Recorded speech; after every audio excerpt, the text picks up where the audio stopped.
اب ہمارے پروگرام کا انشاءاللہ العزیز بلا تاخیر آغاز کیا جائے گا۔ میں مولانا محترم حافظ ابو بکر عتیق حفظہ اللہ تعالی کو دعوت دیتا ہوں۔ آپ ظلم اور اس کی اقسام اس موضوع پر خطاب فرمائیں گے۔ آپ کا وقت 45 منٹ کا ہے۔ السلام علیکم ورحمۃ اللہ وبرکاتہ۔ ان الحمد للہ نحمده ونستعینه ونستغفره ونعوذ باللہ من شرور انفسنا ومن سیئات اعمالنا من يهده الله فلا مضل له ومن يضلل فلا هادي له واشهد ان لا اله الا الله وحده لا شريك له واشهد ان محمدا عبده ورسوله صلی اللہ تعالی علیہ وعلى آلہ واصحابہ وبارک وسلم۔ یا ایہا الذین آمنوا اتقوا اللہ حق تقاتہ ولا تموتن الا وانتم مسلمون۔ یا ایہا الناس اتقوا ربکم الذی خلقکم من نفس واحدہ وخلق منها زوجها وبث منهما رجالا كثيرا ونساء واتقوا الله الذي تساءلون به والأرحام إن الله كان عليكم رقيبا۔ يا أيها الذين آمنوا اتقوا الله وقولوا قولا سديدا يصلح لكم أعمالكم ويغفر لكم ذنوبكم ومن يطع الله ورسوله فقد فاز فوزا عظيما۔ أما بعد فإن خير الحديث كتاب الله وخير الهدي هدي محمد صلى الله عليه وسلم وشر الأمور محدثاتها وكل محدثة بدعة وكل بدعة ضلالة وكل ضلالة في النار۔ رب اشرح لي صدري ويسر لي أمري واحلل عقدة من لساني يفقه قولي۔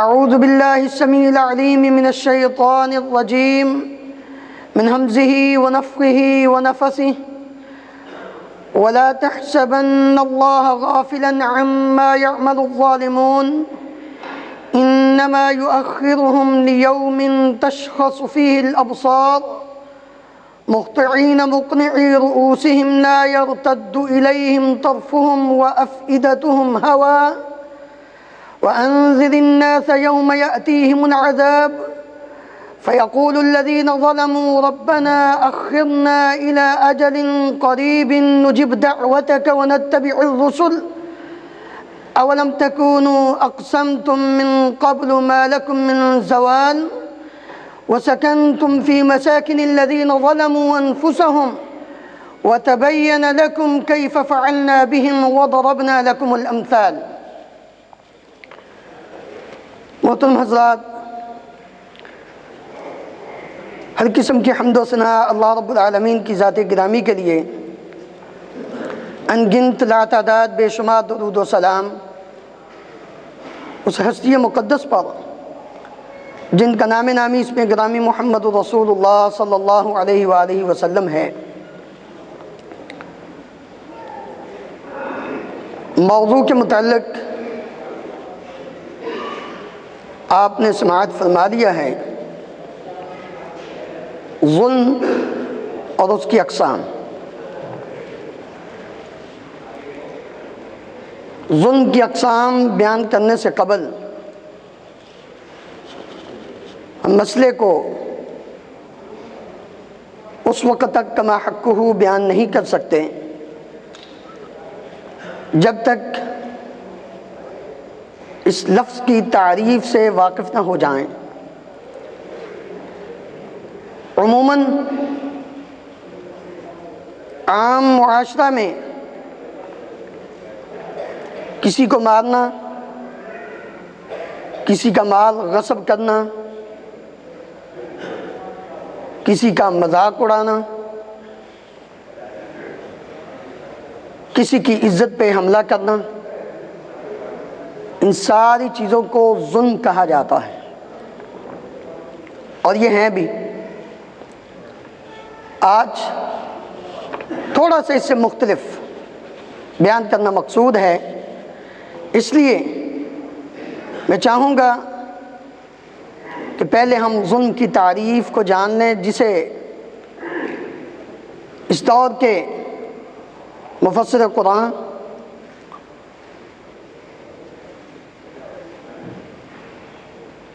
ہمارے عظیم مبلغ اور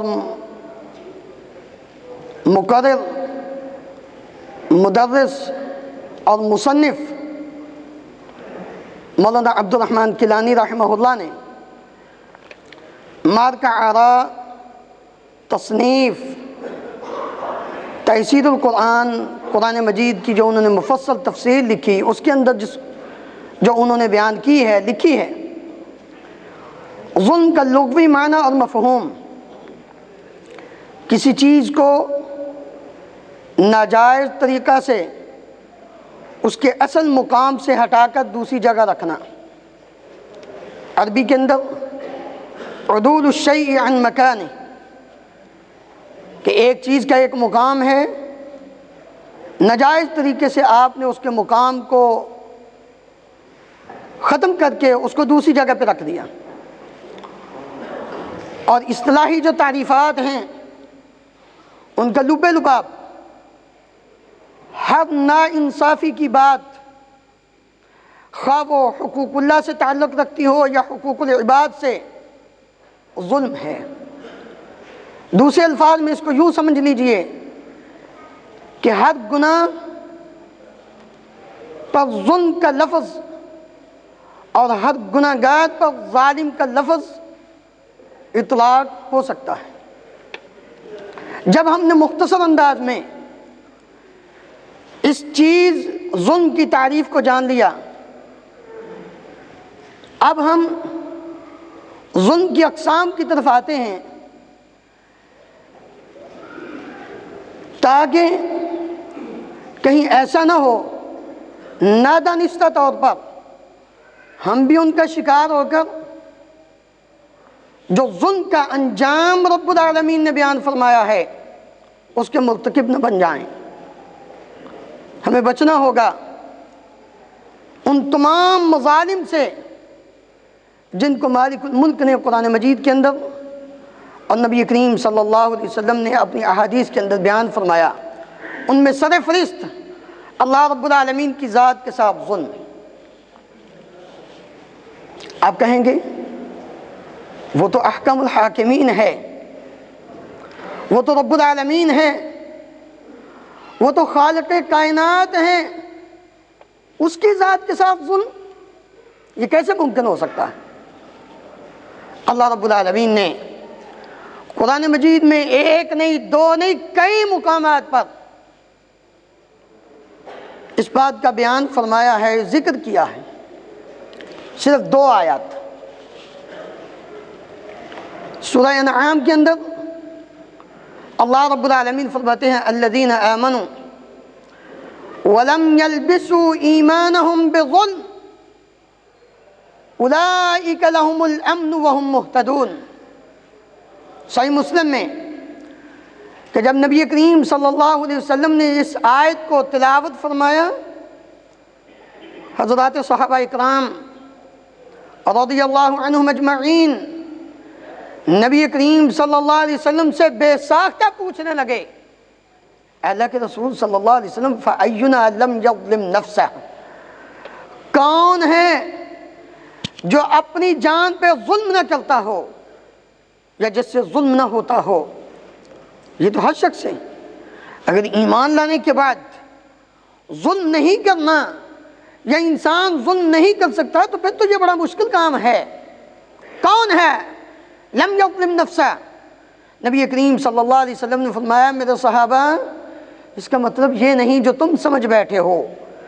یہاں ظلم سے مراد تم نے لقمان علیہ السلام کا وہ قول اور وہ جملہ نہیں پڑھا، نہیں سنا، جو انہوں نے اپنے بیٹے کو نصیحت کرتے ہوئے یہ فرمایا تھا، یا بنی لا تشرک باللہ، اے میرے بیٹے اللہ کے ساتھ شرک نہ کرنا۔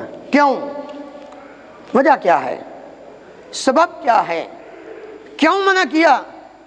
دین اسلام کی بات نہیں، دین اسلام سے پہلے انسان نے اپنے دور میں اپنے بیٹے کو نصیحت کرتے ہوئے یہ بات فرمائی تھی، لا تشرک باللہ، اللہ کے ساتھ شرک نہ کرنا۔ پتہ کیا چلتا ہے؟ آج جب توحید اور شرک کی بات کی جاتی ہے، یہ بات سننے میں آئی ہے، لوگ یہ بات کرتے ہیں، ہر درس میں، ہر جمعے میں، ہر پروگرام میں توحید کی بات کی جاتی ہے، شرک کا رد کیا جاتا ہے۔ آخر کیوں؟ اللہ اکبر۔ میرے عزیز بھائیوں، کیوں نہ شرک کا رد کیا جائے؟ کیوں نہ توحید کی بات کی جائے؟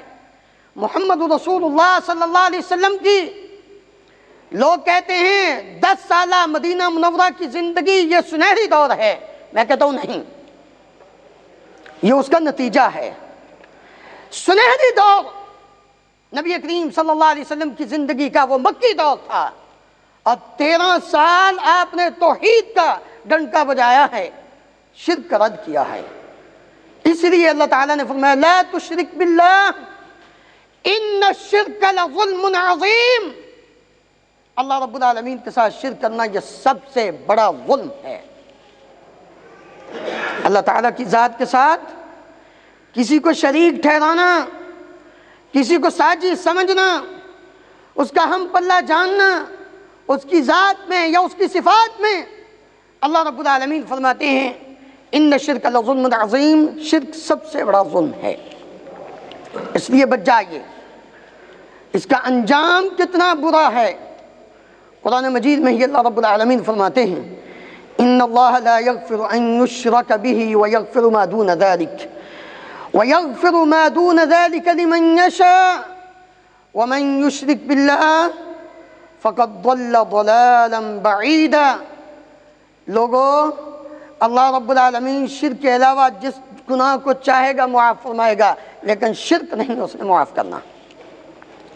اور کیا فرمایا مالک الملک نے سورہ مائدہ میں انَّهُ مَن يُشْرِكْ بِاللَّهِ فَقَدْ حَرَّمَ اللَّهُ عَلَيْهِ الْجَنَّةَ وَمَأْوَاهُ النَّارُ وَمَا لِلظَّالِمِينَ مِنْ أَنصَارٍ۔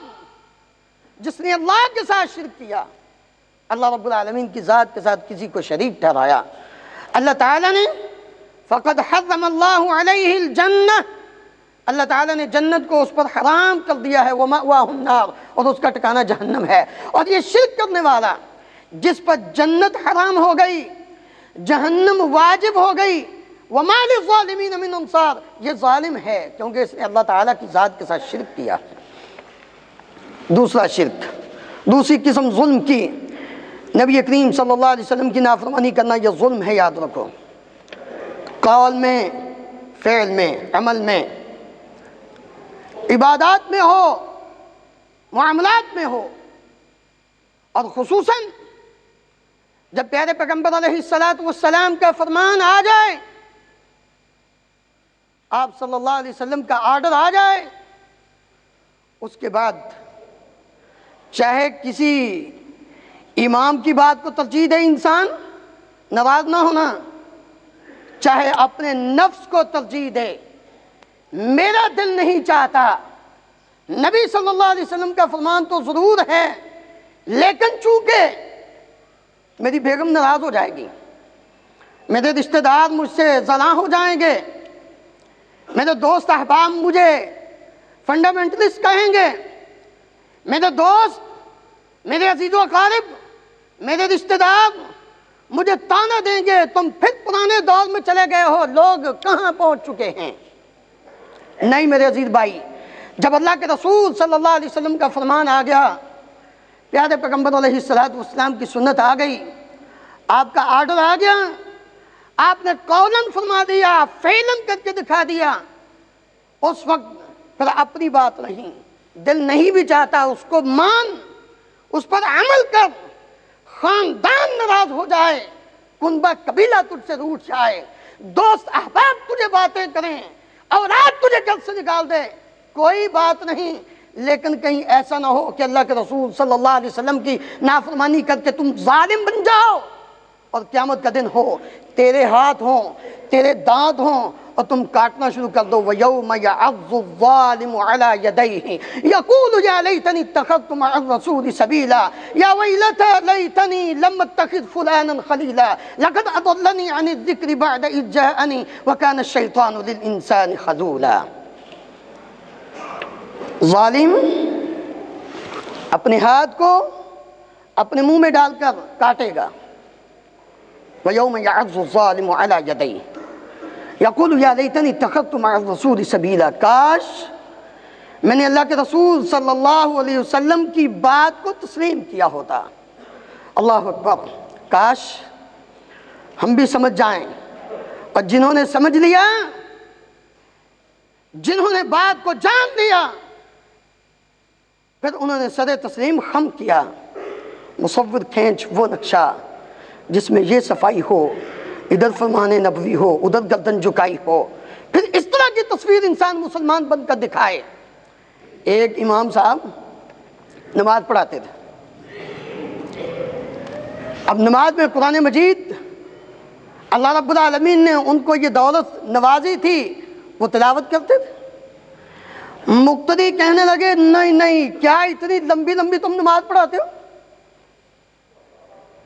چھوٹی صرف ایک آیت پڑھا کرو، سورہ فاتحہ کے بعد صرف ایک آیت پڑھا کرو۔ انہوں نے کہا ٹھیک ہے، آپ کی بات مان لیتا ہوں۔ اللہ تعالیٰ کا فرمان فَقْرَؤُوا مَا تَيَسَّرَ مِنَ الْقُرْآنِ، اور نبی کریم صلی اللہ علیہ وسلم کی سنت کہ آپ 50 سے 100 آیات تک پڑھا کرتے تھے، 60 سے 100 آیات تک پڑھا کرتے تھے۔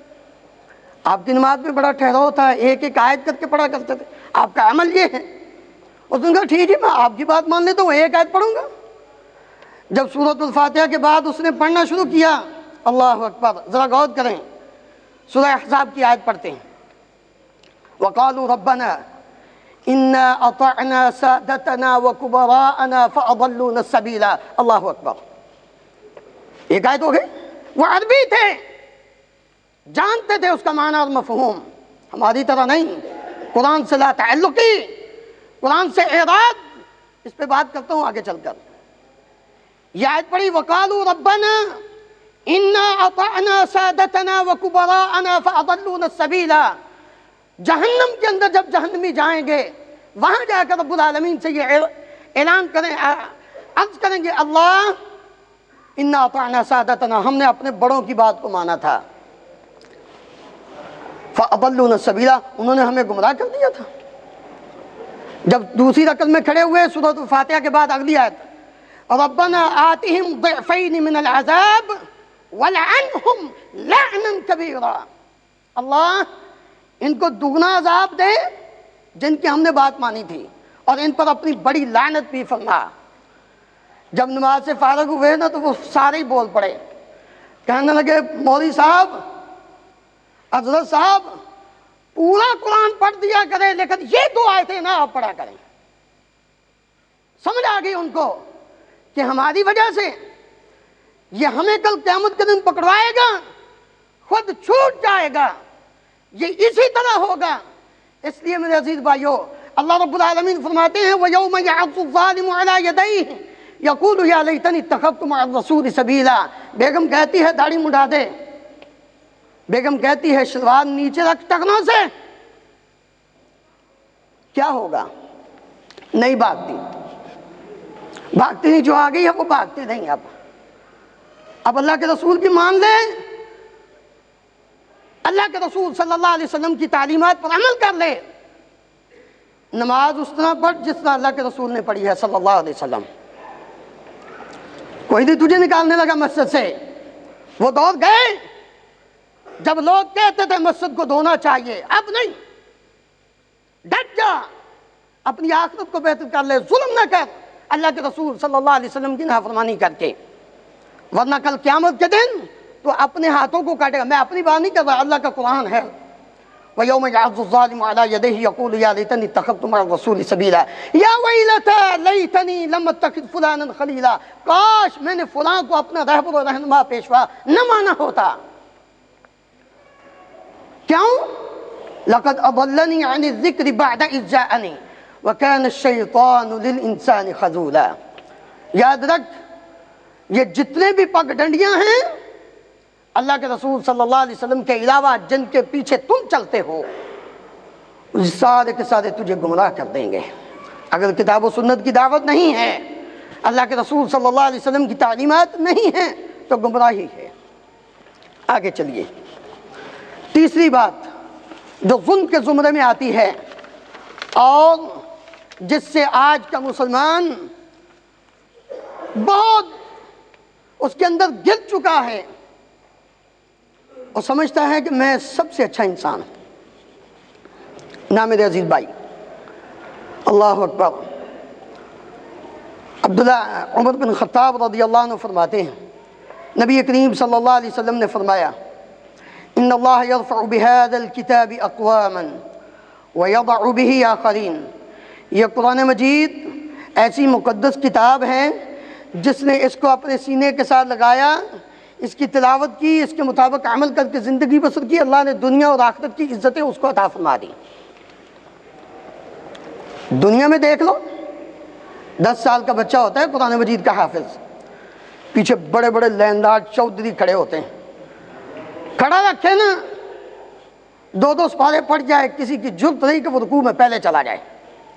کون سی چیز ہے، کون سا وہ مقام ہے، کون سا وہ گوہر نایاب ہے جس نے اس معصوم نابالغ بچے کو 10-11 سال کی عمر میں اتنا اونچا مقام عطا فرما دیا کہ یہ مصلی امامت پہ کھڑا ہے، باقی سارے پیچھے کھڑے ہیں۔ کبھی ہم نے غور کیا؟ لیکن جس نے اس سے اعراض کیا، اللہ رب العالمین فرماتے ہیں یہ ظالم ہے۔ ومن اظلم، نہیں تو سورۃ السجدہ 21واں پارہ پڑھ کے دیکھیے، ومن اظلم ممن ذکر بآیات ربہ ثم اعرض عنها انا من المجرمین منتقمون۔ وہ انسان کتنا بڑا ظالم ہے کہ جس کے سامنے اللہ کا قرآن پڑھ کر سنایا جائے اور پھر وہ ان سے اعراض کرے، منہ موڑتا ہے، بات کو تسلیم نہیں کرتا، اور وہ یہ سمجھتا ہے کہ میں بڑا ہوں۔ آج گھر سے نکلتے ہی، گاڑی سٹارٹ کرتے ہی ہم عجیب، ہمارا بھی مزاج بھی چینج ہو چکا اور روٹین بھی چینج ہو چکی۔ ہم یہ سمجھتے ہیں کہ صبح اٹھ کر گاڑی کے اندر قوالی لگائیں تو یہ بڑا ثواب کا کام ہے۔ قوالی، اللہ کے بندو، گانے سے زیادہ بری قوالی ہے۔ گانا تو انسان پھر اس کو گناہ سمجھتا ہے، لیکن قوالی تو ثواب سمجھ کے سنی جاتی ہے، اس کے اندر ثواب ہے۔ یہ بالکل اسی طرح کہ ایک انسان اگر شراب پیتا ہے، جوا کھیلتا ہے اور اس قسم کی جو باقی حرکتیں ہیں وہ کرتا ہے تو سمجھتا ہے یہ گناہ ہے، لیکن جو بدعتی ہے، بدعت کرنے والا انسان جو بدعت کرتا ہے اس کو ثواب سمجھ کے کرتا ہے۔ اس لیے اللہ رب العالمین فرماتے ہیں وَمَنْ أَظْلَمُ مِمَّنْ ذُكِّرَ بِآيَاتِ رَبِّهِ ثُمَّ أَعْرَضَ عَنْهَا۔ قرآن مجید سے اعراض کرنے والا انسان ظالم ہے۔ آج ہمارا دل نہیں لگتا کسی کو کہا جانے بھائی یہ دکان پہ آپ بیٹھے ہوئے ہو، آپ نے گانے لگائے، کہتے جی کیا کریں، یہ موسیقی روح کی غذا ہے۔ اللہ اکبر، کتنی عجیب بات ہے۔ موسیقی جس کے بارے میں اللہ رب العالمین نے سورہ لقمان میں فرمایا تھا وَمِنَ النَّاسِ مَنْ يَشْتَرِي لَهْوَ الْحَدِيثِ لِيُضِلَّ عَنْ سَبِيلِ اللَّهِ بِغَيْرِ عِلْمٍ وَيَتَّخِذَهَا هُزُوًا أُولَئِكَ لَهُمْ عَذَابٌ مُهِينٌ۔ جو لوگ لہو الحدیث خریدتے ہیں، مفسر قرآن صحابی رسول صلی اللہ علیہ السلام وہ بیان کرتے ہیں کہ اس سے مراد لہو الحدیث سے مراد گانا بجانا ہے، گانے بجانے کے آلات ہیں۔ ہم قرآن مجید جو روح کی غذا تھی، روح بھی آسمان سے آئی، قرآن مجید بھی آسمان سے آیا، اس لیے روح کی غذا وہ قرآن مجید تو ہو سکتی ہے، وہ قوالی گانا نہیں ہو سکتی۔ اس لیے جو شخص قرآن مجید سے اعراض کرتا ہے، پڑھتا ہی نہیں، پڑھتا ہے تو کسی خاص مناسبت سے، یا اس کو ریشمی غلاف میں بند کر کے رکھا ہوا ہے، کبھی قسم اٹھانے کی باری آئے گی۔ یاد رکھ، اگر تو نے دنیا میں قرآن مجید کے ساتھ اپنا تعلق قائم نہ کیا، جہاں اوروں کی گواہی اوروں کے خلاف دوسرے لوگ دیں گے، وہاں تیرے خلاف اللہ کے رسول صلی اللہ علیہ وسلم گواہی دیں گے۔ وقال الرسول یا ربی ان قومی، قوم سے مراد آپ کی امت ہے، قیامت تک کے آنے والے مسلمان ہیں۔ وقال الرسول یا ربی ان قومی اتخذوا هذا القرآن مہجورا، اے میرے اللہ کے رسول صلی اللہ علیہ وسلم تیرے خلاف گواہی دیں گے۔ قرآن مجید سے منہ موڑنے والے، اپنی جان پہ ظلم کرنے والے، قرآن مجید سے دور بھاگنے والے اور اس کے ساتھ پیار نہ کرنے والے، اس کی تلاوت سے، اس کے مطلب اور مفہوم کو سمجھنے سے، اس پر عمل کرنے سے روح گردانی اختیار کرنے والے، یاد رکھ کل قیامت کا دن ہوگا، رب العالمین کے دربار میں اللہ کے رسول صلی اللہ علیہ وسلم فرمائیں گے ان قوم اتخذوا هذا القرآن مہجورا۔ کیا جواب دو گے؟ آئیے اس کے ساتھ جڑ جائیے، تھوڑا تھوڑا کر کے اس کو شروع کیجئے، سمجھنا شروع کیجئے۔ اللہ رب العالمین وہ دن دور نہیں جب ہم اپنے دل میں قرآن مجید کی محبت کو سمو کر اس کو پڑھنا شروع کر دیں۔ ایک دن آئے گا اگر روزانہ کی 1-2 آیتیں تو یاد کرنا شروع کر دیں، پورا قرآن مجید حفظ کر لے گا۔ اور یہ بات بھی یاد رکھ، میں اس کو نہیں مانتا، لوگ مانے میں نہیں مانتا، کہتے جی اب تو میں 60 سال کا ہو گیا ہوں، زبان موٹی ہو گئی ہے لہذا اب قرآن مجید نہیں پڑھا جاتا۔ غلط بات ہے۔ پریکٹیکل میری آنکھوں کے سامنے جب ہوا ہے، آدمی کی آنکھیں بھی جاتی رہیں، جسم میں کمزوری ہے، ڈنڈے کے ساتھ چلتا ہے، لیکن روزانہ ایک آیت نہیں، ایک حرف، وَإِذْ قَالَ رَبُّكَ، اتنا کتنا ہے، وَإِذْ قَالَ رَبُّكَ۔ وہ سبق لیتا ہے اپنی مسجد کے امام سے، مولوی صاحب سے، مولوی جی مجھے سبق دو۔ ایک لفظ لے کر، ایک حرف لے کر اس نے سورہ ملک یاد کر لی، سورہ یاسین اس نے یاد کر لی، سورۃ واقعہ اس نے یاد کر لی، 30واں پارہ پورا اس نے یاد کر لیا، پہلا پارہ کتنا اس نے یاد کر لیا۔ یہ سب کچھ ایک 2 حرف۔ تیرے پاس تو اللہ تعالیٰ نے بڑی سہولتیں دی ہیں، تیرے پاس تو اب نیٹ، موبائل، ہر قسم کی سہولت موجود ہے، پھر تو سن بھی سکتا ہے، جس قاری کی طرز میں سننا چاہے، آواز میں سننا چاہے اس میں سن سکتا ہے، پھر بھی تو اس کو نہ پڑھے تو تیری بدقسمتی، اور کیا کہوں۔ جی چوتھی چیز، ظلم کے اندر اللہ رب العالمین کی مساجد کے ساتھ جو ظلم ہوتا ہے۔ آئیے قرآن مجید، جتنی باتیں ہیں کوشش کروں گا کہ قرآن مجید سے ہی آپ کے سامنے رکھتا چلا جاؤں۔ اللہ تعالیٰ نے پہلے پارے میں سورہ بقرہ میں فرمایا وَمَنْ أَظْلَمُ مِمَّنْ مَنَعَ مَسَاجِدَ اللَّهِ أَنْ يُذْكَرَ فِيهَا اسْمُهُ وَسَعَى فِي خَرَابِهَا أُولَئِكَ مَا كَانَ لَهُمْ أَنْ يَدْخُلُوهَا إِلَّا خَائِفِينَ لَهُمْ فِي الدُّنْيَا خِزْيٌ وَلَهُمْ فِي الْآخِرَةِ عَذَابٌ عَظِيمٌ۔ اس سے بڑا ظالم اور کون ہے؟ اس سے بڑا ظالم اور کون ہو سکتا ہے؟ مِمَّنْ مَنَعَ مَسَاجِدَ اللَّهِ، اللہ اکبر۔ اللہ تعالیٰ کے عرش کا سایہ چاہیے بھئی اللہ کے عرش کا سایہ نہیں چاہیے؟ سب کو چاہیے نا؟ اللہ اکبر، اللہ ہم سب کو نصیب فرمائے۔ کس کو ملے گا؟ 7 قسم کے لوگوں کو، سب کو نہیں بیان کرنا کیونکہ ٹائم نہیں۔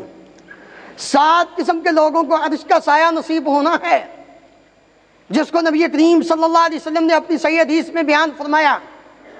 ان میں ایک آدمی وَرَجُلٌ قَلْبُهُ مُعَلَّقٌ بِالْمَسَاجِدِ، وہ آدمی جس کا دل مسجد کے ساتھ لٹکا رہتا ہے، اس آدمی کو اللہ اپنے عرش کا سایہ نصیب فرمائیں گے۔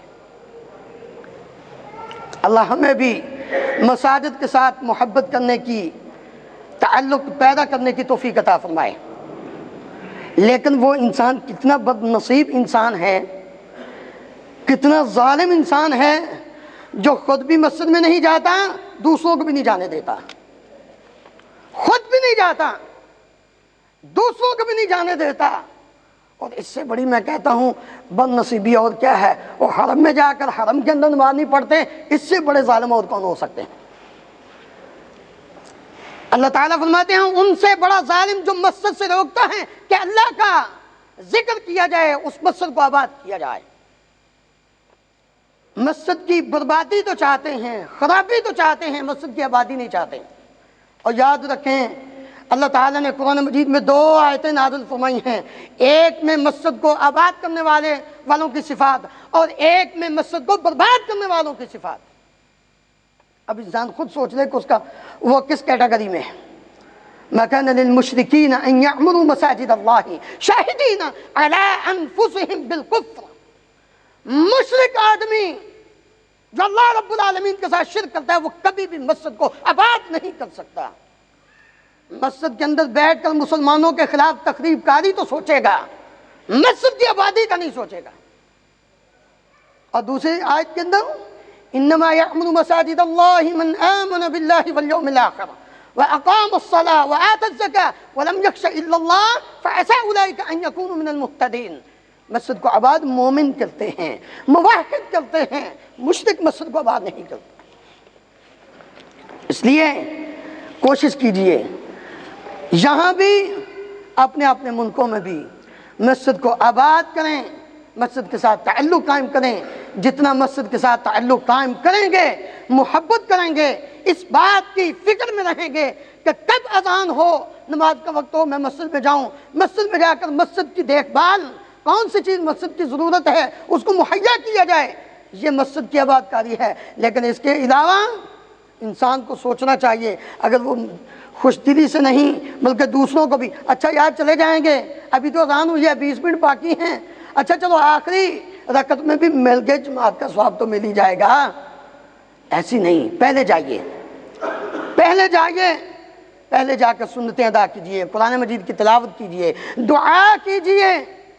اگر نہیں اور دوسروں کو بھی روکتے ہو تو سمجھ لو کہ یہ بہت بڑا ظلم ہے۔ اس کے بعد شیطان کو اپنا دوست بنانا، شیطان کو اپنا دوست بنانا یہ بھی ظلم ہے۔ دوست کس کو بنانا چاہیے؟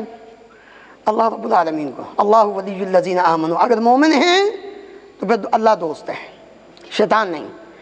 وَإِذْ قُلْنَا لِلْمَلَائِكَةِ اسْجُدُوا لِآدَمَ فَسَجَدُوا إِلَّا إِبْلِيسَ كَانَ مِنَ الْجِنِّ فَفَسَقَ عَنْ أَمْرِ رَبِّهِ أَفَتَتَّخِذُونَهُ وَذُرِّيَّتَهُ أَوْلِيَاءَ مِن دُونِي وَهُمْ لَكُمْ عَدُوٌّ بِئْسَ لِلظَّالِمِينَ بَدَلًا۔ اللہ تعالیٰ فرماتے ہیں جس نے شیطان کو اپنا دوست بناتے حالانکہ وہ تمہارا دشمن ہے۔ عجیب بات ہے، یاد رکھو ایسے ظالموں کا بہت ہی برا بدلہ ہوگا۔ آئیے اس کے بعد اب چند ان مظالم کا ذکر کر کے اپنی بات کو ختم کریں کہ جو عام معاشرے میں پائے جاتے ہیں۔ کسی کا مذاق اڑانا، طعنہ زنی، برے القاب سے کسی کو پکارنا۔ سورہ حجرات 26واں پارہ اللہ رب العالمین فرماتے ہیں یا ایھا الذین آمنوا لا يسخر قوم من قوم عسى ان يكونوا خيرا منهم ولا نساء من نساء عسى ان يكن خيرا منهن ولا تلمزوا انفسكم ولا تنابزوا بالالقاب بئس الاسم الفسوق بعد الايمان ومن لم يتب فاولئك هم الظالمون۔ لوگو، ایمان والو، کوئی قوم کسی دوسرے کا مذاق نہ اڑائے۔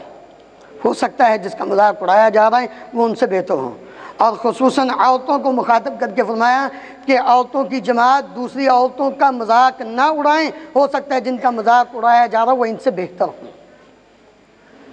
آگے کیا فرمایا؟ وَلَا تَلْمِزُوا أَنفُسَكُمْ وَلَا تَنَابَزُوا بِالْأَلْقَابِ، تانا زنی نہ کرو، برے القاب سے نہ پکارا کرو۔ بِئْسَ الِاسْمُ الْفُسُوقُ بَعْدَ الْإِيمَانِ، زبان سے کسی کو برے الفاظ بولتے وقت فاسق نہ کہو۔ آج یہ عام الفاظ ہماری زبان پہ آتے ہیں، وہ تو لعنتی ہے، وہ تو کافر ہے، وہ تو فاسق ہے، نہ، یہ سنگین جرم ہے، ان ہر ایک کی سزا الگ الگ ہے۔ میں صرف اتنا بیان کرنا چاہتا ہوں کہ اللہ رب العالمین فرماتے ہیں وَمَن لَمْ يَتُبْ، جس نے ان برائیوں سے توبہ نہ کی فَأُولَئِكَ هُمُ الظَّالِمُونَ، یہ لوگ ظالم ہیں۔ اسی طرح جو کسی کو مارتا ہے، کسی کا مال ہڑپ کرتا ہے، کسی پر تہمت لگاتا ہے، کسی کو گالی دیتا ہے، یہ بھی ظالم ہے۔ نبی کریم صلی اللہ علیہ وسلم نے اپنے صحابہ سے پوچھا، ابو ہریرہ رضی اللہ عنہ بیان کرتے ہیں، جانتے ہو مفلس کون ہے؟ یہ عام معاشرتی ظلم، جانتے ہو ظلم مفلس کون ہے؟ صحابہ نے عرض کیا یا رسول اللہ جس کے پاس نہ دینار ہو نہ درہم ہو۔ آپ نے فرمایا نہیں، میری امت کا مفلس وہ ہے جو قیامت کے دن آئے گا، اس کے بعد نمازیں بھی ہوں گی، روزے بھی ہوں گے، زکوٰۃ صدقہ خیرات بھی ہوگا، لیکن وَقَدْ شَتَمَ هَذَا وَضَرَبَ هَذَا وَأَكَلَ مَالَ هَذَا وَقَذَفَ هَذَا فَيُعْطَى هَذَا مِنْ حَسَنَاتِهِ وَهَذَا مِنْ حَسَنَاتِهِ۔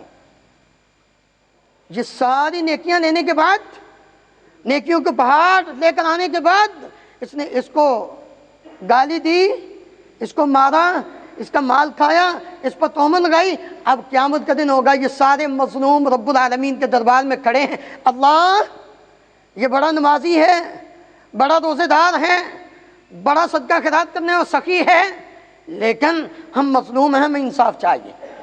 کیا چاہیے؟ اس نے مجھے گالی دی تھی، آج اپنے گریبان میں جھانک کر دیکھیں۔ بات ہم بعد میں کرتے ہیں، گالی پہلے نکالتے ہیں۔ ہماری اس وقت تک روٹی ہضم نہیں ہوتی جب تک ایک بات کے ساتھ دو چار گالیاں نہ نکال لیں۔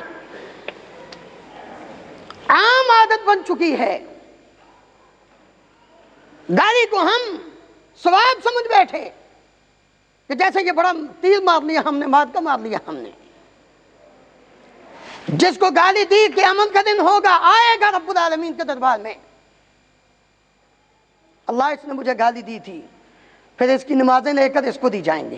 ذرا تصور کر، جہاں ایک نیکی کے لیے فَإِذَا جَاءَتِ الصَّاخَّةُ يَوْمَ يَفِرُّ الْمَرْءُ مِنْ أَخِيهِ وَأُمِّهِ وَأَبِيهِ وَصَاحِبَتِهِ وَبَنِيهِ لِكُلِّ امْرِئٍ مِّنْهُمْ يَوْمَئِذٍ شَأْنٌ يُغْنِيهِ، ہر ایک دوسرے سے بھاگے گا۔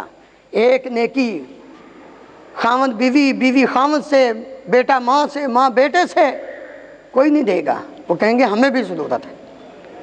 اب تیری نمازیں جس کو تو نے گالیاں دی اس کو دی جا رہی، تو نے ناجائز مال کھایا تھا،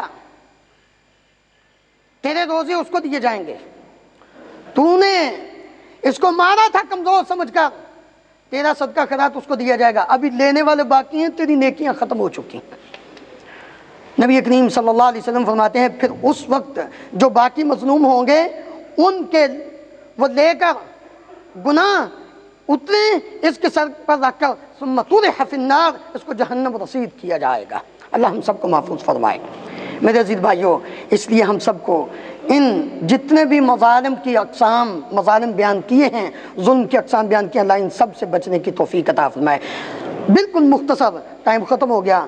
ظلم کی سنگینی اور اس کا انجام کیا ہے؟ ایک تو وہ آیت جو آپ نے ابتدا میں سنی ہے، اللہ رب العالمین فرماتے ہیں وَلَا تَحْسَبَنَّ اللَّهَ غَافِلًا عَمَّا يَعْمَلُ الظَّالِمُونَ إِنَّمَا يُؤَخِّرُهُمْ لِيَوْمٍ تَشْخَصُ فِيهِ الْأَبْصَارُ۔ ظالم یہ نہ سمجھے کہ شاید رب العالمین کو پتہ نہیں، وہ تو صرف مہلت دے رہا ہے۔ تم یہ سمجھتے تھے کہ شاید اقسمتم من قبل ما لکم من زوال، تم یہ سارے ظلم اس لیے کرتے تھے، تم سمجھتے تھے کہ شاید ہم نے کون سا یہاں سے جانا ہے، ہمیں تو دوام ہے۔ وَسَكَنْتُمْ فی مساکن الذین ظلموا انفسهم وتبین لکم کیف فعلنا بہم وضربنا لکم الامثال. حالانکہ تم آپ نے پہلے ظالموں کے گھروں میں ہی رہ رہے تھے، تمہیں پتہ ہونا چاہیے کہ ان کے ساتھ ہم نے کیا کیا تھا، ان کا انجام کیا ہوا تھا، ان سے عبرت حاصل کرنی تھی. تم نے دیکھا نہیں کہ نوح علیہ السلام کی قوم جب ظالم ہوئی تو ان کے ساتھ کیا سلوک ہوا، قوم ہود کے ساتھ کیا ہوا، ہود علیہ السلام کی قوم کے ساتھ، قوم سمود کے ساتھ کیا ہوا، صالح علیہ السلام کی قوم، شعیب علیہ السلام کی قوم، لوط علیہ السلام کی قوم. یہ سارے انبیاء کی جو قومیں تھی یہ ظالم تھی. جب ظالم بنی وَكَذَلِكَ أَخْذُ رَبِّكَ إِذَا أَخَذَ الْقُرَىٰ وَهِيَ ظَالِمَةٌ. اللہ رب العالمین جب کوئی قوم ظالم بن جاتی ہے تو پھر اسی طرح ان کی گرفت فرماتا ہے. نبی صلی اللہ علیہ وسلم نے فرمایا اتقوا الظلم فإن الظلم ظلمات یوم القیامہ. ظلم سے بچ جاؤ. دنیا میں یہ کمکمے لگا کر تم روشنی حاصل کر لو گے، لیکن قیامت کے دن روشنی نہیں ملے گی اگر دنیا میں ظلم کیا، کیونکہ ظلم کل قیامت کے دن اندھیرے ہی اندھیرے ہوں گے. وہاں روشنی ایمان کی روشنی ملے گی، ظلم ایمان کو ختم کر دیتا ہے. اس لیے نبی کریم صلی اللہ علیہ وسلم نے فرمایا، ام المومنین سیدہ عائشہ رضی اللہ عنہ بیان کرتی ہیں، من ظلم قید شبر من الارض طوفق من 7 ارضین. جو انسان ایک برشت کسی کی زمین، کسی کی جگہ ظلمن اس پہ قبضہ کر لیتا ہے، قیامت کے دن 7 زمینوں کا طوق اس کے گلے میں ڈالا جائے گا. معاذ بن جبل رضی اللہ عنہ بیان کرتے ہیں، مجھے نبی کریم صلی اللہ علیہ وسلم نے جب یمن کی طرف بھیجا، جو آخری نصیحت کی وہ کیا تھی؟ وَاتَّقِ دعوت المظلوم فَإِنَّهُ لَيْسَ بَيْنَهَا وَبَيْنَ اللَّهِ حِجَابٌ. مظلوم کی بد دعا سے بچ جاؤ. مظلوم کی بد دعا اور اللہ تعالیٰ کے درمیان کوئی پردہ نہیں ہے، ڈائریکٹ پہنچتی ہے، اس لیے دنیا میں بھی پکڑ آ سکتی ہے.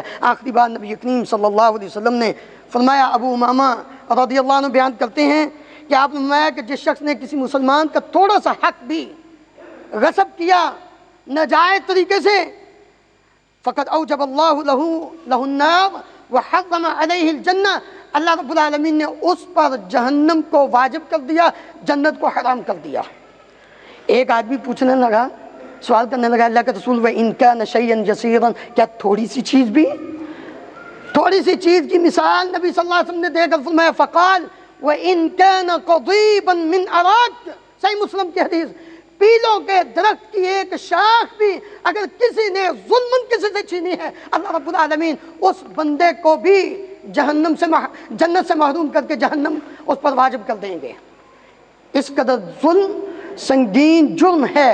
وہ اللہ تعالیٰ کے ساتھ ہو، شرک کی صورت میں، نبی کریم صلی اللہ علیہ وسلم کی نافرمانی کی صورت میں، قرآن مجید سے اعراض کرنے کی صورت میں، مسجدوں کو بے آباد کرنے کی صورت میں، وہ مذاق کرنے کی صورت میں، کسی پر تانا زنی یا اسی طرح کسی کا برا نام لے کر، کسی پر تہمت لگا کے، مال ہڑپ کر کے ناجائز طریقے سے گالی دے کر مال کا، اور اس طرح کی باقی جتنی بھی صورتیں ہیں، کوئی بھی انسان کرتا ہے اس کو سوچ لینا چاہیے کہ ظلم سب سے بڑا گناہ اور قیامت کے دن اندھیرے ہیں. اللہ رب العالمین ہمیں ان سب سے بچ کر نور ایمان کی روشنی میں زندگی بسر کرنے کی توفیق عطا فرمائے. اقول قولی ھذا استغفر اللہ لی ولکم ولسائر المسلمین فاستغفروہ انہ هو الغفور الرحیم.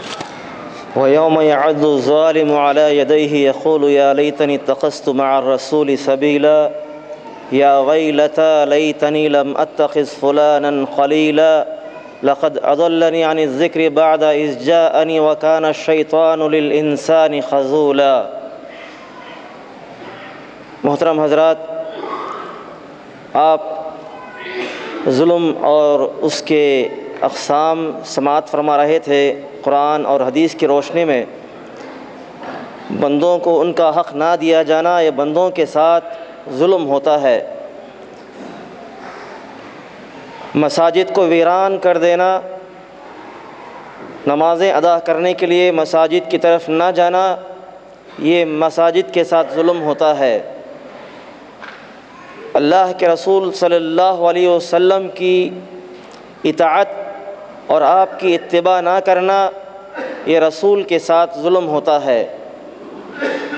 اللہ تبارک و تعالیٰ کے بندہ ہو کر اس زمین پر اللہ تبارک و تعالیٰ کی نعمتوں کو حاصل کر کے اس کا دیا ہوا کھاتے ہوئے، اس کا دیا ہوا پیتے ہوئے، اس کا دیا ہوا پہنتے ہوئے اس کی بندگی نہ کرنا، یہ اللہ کے ساتھ ظلم ہوتا ہے۔ اس کے ساتھ شرک کرنا یہ اللہ کے ساتھ ظلم ہوتا ہے۔ مولانا محترم حافظ ابو بکر عتیق حفظہ اللہ تعالی ظلم اور اس کے تمام اقسام کو نہایت ہی مدلل انداز میں آپ کے سامنے بیان فرما رہے تھے۔